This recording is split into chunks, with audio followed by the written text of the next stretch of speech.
Good morning, dear students, once again. Today we are going to look at the components of soil. As I told you yesterday, we are looking at the soil composition, and we said that the soil is composed of very many things, and those are some of the things we call components of the soil. So one of the components we have soil organic matter is one of the examples of soil components. We are saying that you have noticed that some soils are dark colored. This is caused by the presence of organic matter. Where does organic matter come from? That is a question, dear students, to reflect on, because we are saying that I think when you move around, you will find out that some soils are dark colored, and we are saying that it is caused by the presence of organic matter. So when the soil is dark colored, it implies that the soil contains organic matter.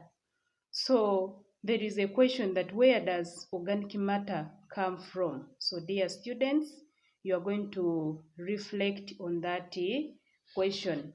Yeah, so then next, dear students, you can look at that picture there. It is showing how organic matter looks like. I think you can see it contains various things. I know you cannot easily observe some of the things there, but that one shows that that is organic matter. So organic matter is composed of very many things. Organic matter is made of very many things, and we shall be looking at some of those materials that can be used to make organic matter. Now, we need to look at determining the presence of organic matter in the soil. How can you determine the presence of organic matter in the soil? Here we shall look at an experiment to determine the presence of organic matter in the what? In the soil. When look at determining the presence of organic matter in the soil, there are some things that are needed. We need some things because it is going to be like an experiment. We need things like a flip chart, we need an oven, we need markers, weighing scale, 3 crucibles, we need a desiccator and water. And then we shall also need soil sample from an area where rubbish was previously poured. Then we shall also look at the soil sample from the roadside, soil sample from a deep pit. So dear learners, you are going to do this experiment.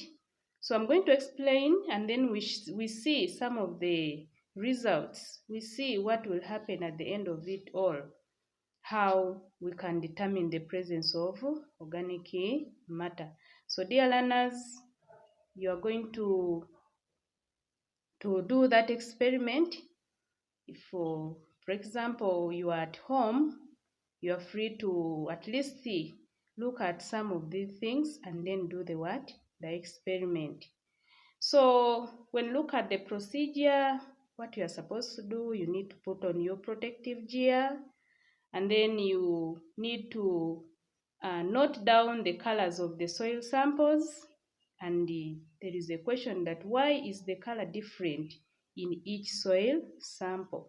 So you look at the color, you look at soil samples, because we are looking at the soil sample from an area where rubbish was previously poured.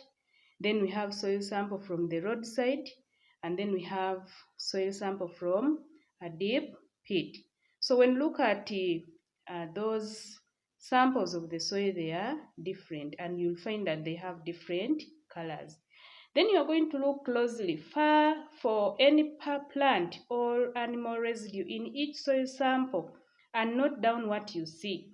So when you get those soil samples, you will note down some of the things we are including plants and animal residues you see in each soil sample. Then there is a question that which soil sample has most plant and animal residues? How will these become useful during the farming process?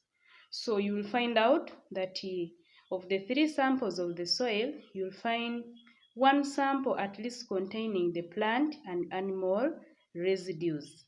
And there is a question that how will these become useful during the farming process? So students, you can still reflect on that question. We also need to start the oven and then weigh, clean empty crucible and record its weight. We have filled the crucibles with soil and weigh again. So we shall have empty crucibles.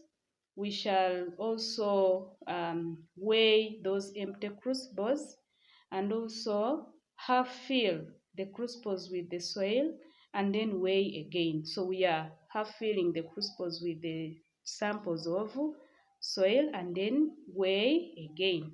But this one we are assuming that we are in the laboratory and we are carrying out the experiment. So we shall use crucibles and then weigh them after filling them with soil samples. Then you can also weigh 2 more crucibles. Still, those are the different soil samples. Then you heat the soils in the oven for 20 minutes.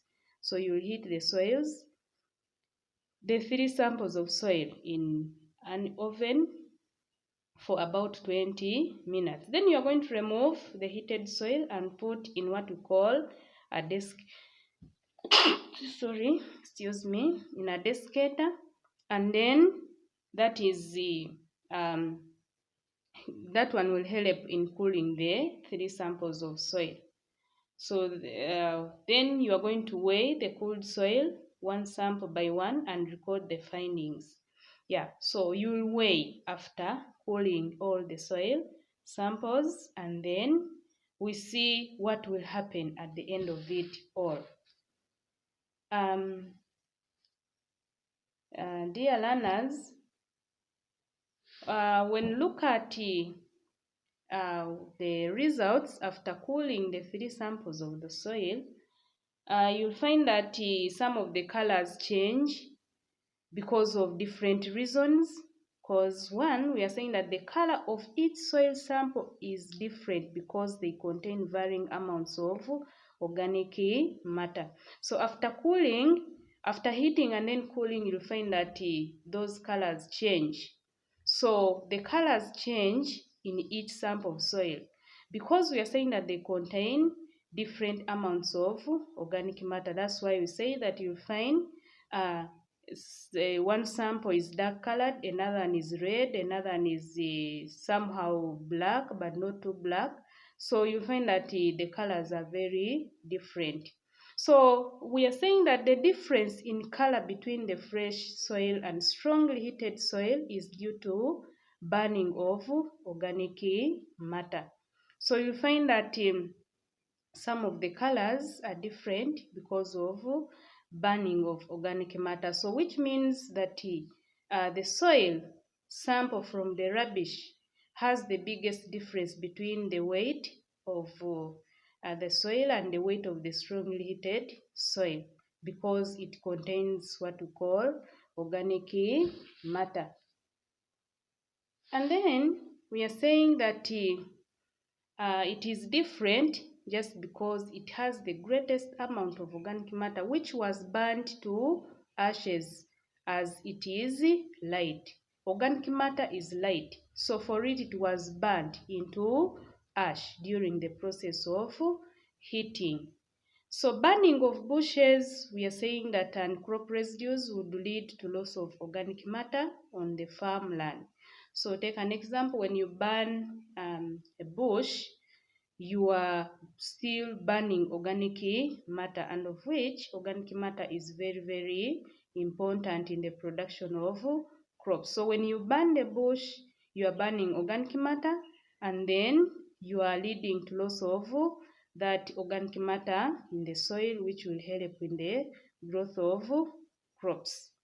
And then we are saying that organic matter is a mixture. So this is a definition of organic matter, because we did not define it at first, that it is a mixture of plant and animal remains, living and dead microorganisms and their products at various stages of decay. So well decomposed stable organic matter is called humus. So when you find well decomposed organic matter, that is what we call humus. So in simple terms, organic matter is just a mixture of plant and animal remains or residues, living and dead microorganisms and their products at various stages of decay. So the living organisms, we have bacteria, we have earthworms, and other living organisms. So we have those ones that are living, we have those ones that die, and they also release some waste products. All those ones will form what we call organic matter. So dear learners, this is the end of the lesson. I wish you a nice day, and let us meet in the next lesson. Thank you very much for listening to me.